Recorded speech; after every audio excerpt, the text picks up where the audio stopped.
Hello friends, आज हम start करने जा रहे हैं chapter 6 rules of debit and credit of class 11th। Rules of debit and credit समझने से पहले हमें समझना पड़ेगा कि भाई डेबिट होता क्या है एंड क्रेडिट होता क्या है।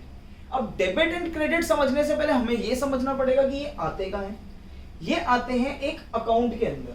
अब अकाउंट क्या होता है? What is an account? Account basically recording of transaction in a summarised form, इसको हम अकाउंट कहते हैं। जिस एक समराइज्ड फॉर्मेट के अंदर सारी एक ट्रांजैक्शन सिंगल हेड से रिलेटेड, मतलब एक सिंगल आइटम से रिलेटेड रिकॉर्ड करी जाती है, उसको हम अकाउंट कहते हैं। It is a summarised record of transaction at one place relating to a particular head.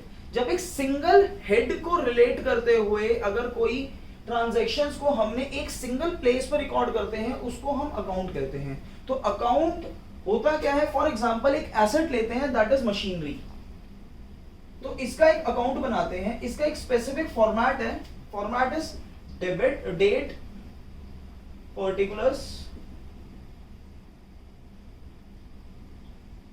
JF and amount. GF क्या होता है ये अभी हम बाद में डिस्कस करेंगे। राइट साइड पे भी same, date particulars JF and amount. अब इस अकाउंट के अंदर डेबिट क्या है? डेबिट कुछ नहीं है, कोई प्लस नहीं, कोई माइनस नहीं, सीधा डेबिट क्या है? Left side of an account, and credit is the right side of an account. Debit का मतलब प्लस नहीं होता, क्रेडिट का मतलब माइनस नहीं होता, डेबिट का मतलब माइनस नहीं होता, क्रेडिट का मतलब प्लस नहीं होता। Debit only means left side of an account, credit only means right side of an account. Debit कब प्लस होगा, कब माइनस होगा, क्रेडिट कब प्लस होगा, कब माइनस होगा, ये डिपेंड करता है नेचर ऑफ अकाउंट पे। नेचर ऑफ अकाउंट समझने के लिए हमें दो अप्रोचेस हैं, और वो दो अप्रोचेस क्या है उसको हम देखते हैं। नेचर ऑफ अकाउंट समझाने के लिए अकाउंट्स के अंदर दो अप्रोचेस हैं। First is traditional approach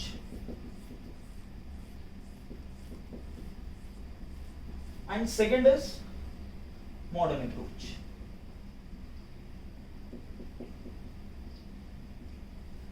traditional approach को हम थोड़ा सा डिटेल में डिस्कस करेंगे, तो उसको हम सेकंड में लेते हैं। सबसे पहले हम मॉडर्न अप्रोच को लेते हैं। तो मॉडर्न अप्रोच के बेसिस पे जो हमारे को अकाउंट्स की क्लासिफिकेशन कर रखी है वो है CLEAR, clear, that is capital, liability, expenses,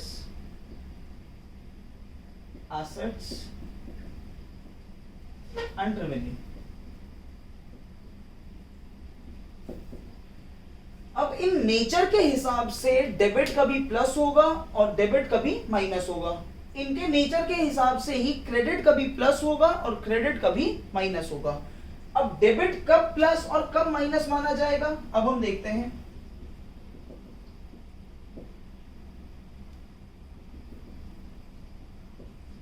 अगर कोई अकाउंट है जिसका नेचर कैपिटल नेचर है, अगर कोई अकाउंट है जिसका नेचर कैपिटल नेचर है, तो अगर कैपिटल में इंक्रीज होगा यानी कैपिटल में प्लस होगा तो वो क्रेडिट साइड जाएगा।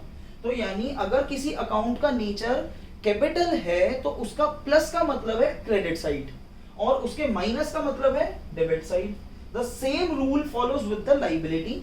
अगर किसी अकाउंट का नेचर, किसी ट्रांजैक्शन का नेचर लाइबिलिटी नेचर का है, तो उसका डेबिट मतलब माइनस और क्रेडिट मतलब प्लस। माइनस प्लस का मतलब अगर इंक्रीज इन लाइबिलिटी तो credit side, decrease in liability तो डेबिट साइड। सिर्फ अब this rule doesn't complement with the assets. Assets के साथ ये रूल सेम नहीं होता, कॉन्ट्राडिक्ट करता है। कैसे? अगर एसेट्स में इंक्रीज आया तो वो आएगा डेबिट साइड, यानी increase in assets is plus and decrease in asset is minus.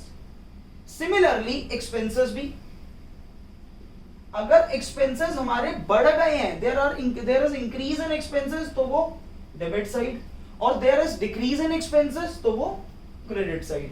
अगर एक्सपेंसेस में इंक्रीज आएगा प्लस होगा तो वो डेबिट साइड, अगर एक्सपेंसेस में माइनस आएगा यानी डिक्रीज होगा तो वो क्रेडिट साइड। बट इनकम के साथ, रेवेन्यूज के साथ उल्टा हो जाएगा। अगर रेवेन्यूज इंक्रीज होती हैं तो प्लस क्रेडिट साइड, और अगर रेवेन्यूज में माइनस आता है, डिक्रीज आता है तो वो डेबिट साइड। तो ये रूल्स आपको फॉलो करने पड़ेंगे, बड़ा क्लियर है। कैपिटल, लाइबिलिटी एंड रेवेन्यूज का रूल सेम है, एसेट्स और एक्सपेंसेस का रूल सेम है। कैपिटल और लाइबिलिटी, कैपिटल हमने अकाउंटिंग इक्वेशन में देखा था कि capital comes on the liability side, तो कैपिटल और liability are one and the same thing, क्योंकि ये इंटरनल लाइबिलिटी, ये एक्सटर्नल लाइबिलिटी है। तो लाइबिलिटी और एसेट्स का रूल ऑपोजिट, रेवेन्यू और एक्सपेंसेस का रूल ऑपोजिट। दोबारा रिपीट करता हूं, कैपिटल में इंक्रीज तो क्रेडिट साइड, एसेट्स में इंक्रीज तो डेबिट साइड, कैपिटल में माइनस तो डेबिट साइड, एसेट में माइनस तो क्रेडिट साइड। ठीक है, तो ये है हमारी मॉडर्न अप्रोच, इसको आप एक बार नोट डाउन कर सकते हो।